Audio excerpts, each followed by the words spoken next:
Di ba ikaw si Amy Meat? Oo, si Amy Meat, bakit? Idol! Idol na idol kita! Lagi...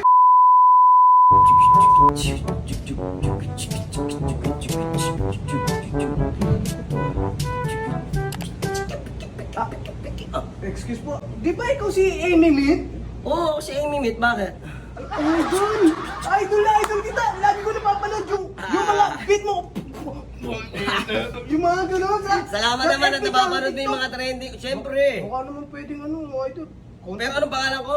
Amy Meat. Tama eh. Ako nga yun, ako nga yun si Amy Meat. Sabi ko na idol na idol kita eh. Tignan mo, pero hindi ko kasi pwedeng ipakita yung pagbibit ko sa mga ano lang. Kasi siyempre may talent fee ako eh. Ay, ganon. May talent fee. Hindi pwede gusto mo makita yung beat ko tapos walang talent fee. Hindi pwede yun. Ganun pala pagka... Siyempre, ano kami, social influencer, media control eh. Social media control kami. Ayos ah. Ah. Pero gusto ko talaga marinig yung beat mo, idol. Hindi nga pwede kung walang lagay. Hindi pwede yun. Hindi, sige. Walang problema, lagay lang. Oh, yan. Idol, 1.5 yan.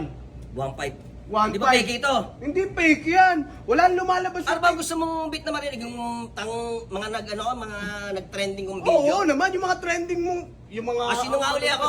Amy Meat. Di ba? Yan, sasampulan na kita ha? Sige. Okay. 1, 2, 3. Putangin na mo.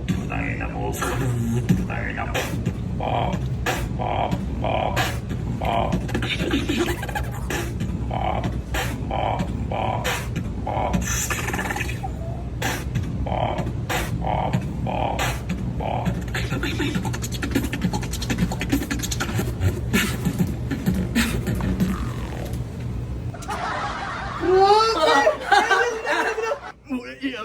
Yan! Isa yan sa mga nag-trending.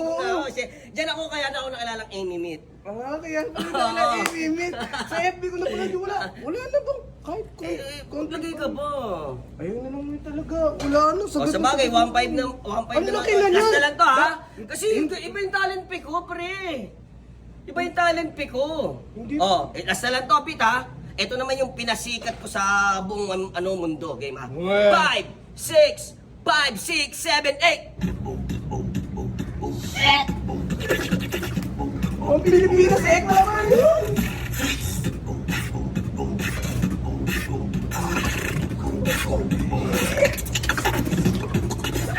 Hanggang doon lang, pre. Tama na yun. Okay, ano? Salamat dito sa 1.5 ha? Idol, grabe! First time ko na-meet si Amy Meat. Idol ko talaga ang angas. Grabe, babe, dito. Bakit po? Bakit? Ikaw si AD Beat? AD Beat? Oo, AD Beat. AD Beat. Siya si Amy Meat. Amy Meat? Ewan ko. Ano, gulo! Ikaw si Amy Meat. Oo, nag-aano lang ako dito sa babae. Ano ginagawa Sige mo? tala. Sino ha? Yeah, Papa G. Papa G. Papa G, individual.